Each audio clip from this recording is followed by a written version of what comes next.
Menjadi seorang pro player dalam industri e-sukan adalah matlamat yang menarik. Ia memerlukan kesabaran, kecekalan dan komitmen yang tinggi untuk membangunkan kemahiran permainan yang cemerlang. Pro player tidak hanya bermain permainan video, tetapi mereka juga mesti memahami strategi permainan, berlatih secara konsisten dan bekerjasama dengan pasukan atau individu lain dalam persekitaran yang kompetitif. Juga penting untuk membina jaringan dengan pemain lain, menyertai komuniti e-sukan dan mencari peluang untuk belajar dari pemain yang lebih berpengalaman. Memahami strategi permainan dan memperluaskan wawasan tentang industri e-sukan juga akan memberi kelebihan.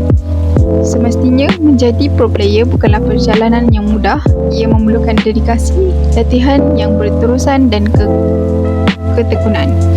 Walau bagaimanapun, jika anda mempunyai hasrat yang kuat dan bersedia untuk berusaha, ianya boleh menjadi realiti. Kerjaya seterusnya iaitu pelatih ataupun coach. Menjadi seorang pelatih atlet dalam dunia e-sukan adalah peranan yang sangat penting. Sebagai seorang pelatih, anda akan mempunyai pelbagai tanggungjawab termasuk membimbing dan memperbaiki prestasi atlet, mengembangkan strategi permainan serta membantu atlet mengatasi cabaran mental dan emosi semasa persaingan. Untuk memulakan kerjaya sebagai seorang pelatih e-sukan, langkah pertama adalah memahami permainan secara mendalam.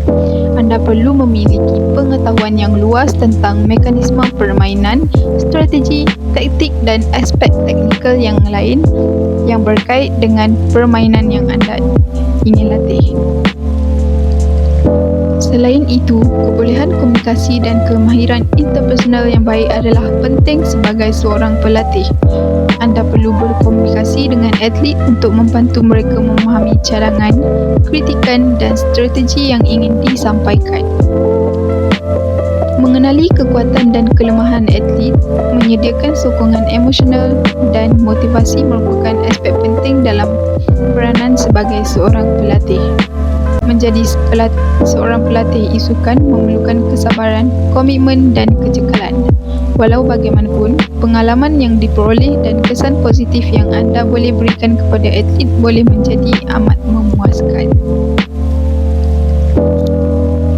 Menjadi seorang caster dalam bidang industri e-sukan adalah satu peranan yang penting yang memerlukan pengetahuan yang mendalam tentang permainan, kebolehan komunikasi yang hebat dan kemahiran dalam menyampaikan permainan kepada penonton dengan cara yang menarik dan informatif.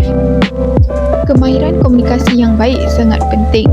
Hal ini kerana anda perlu mampu menyampaikan informasi dengan jelas, menghiburkan penonton dan menyelaraskan naratif permainan dengan pergerakan yang berlaku di dalam permainan itu sendiri. Kemahiran multitasking juga penting kerana anda perlu dapat mengikuti permainan yang berlaku secara langsung dan menyampaikan komen secara serentak.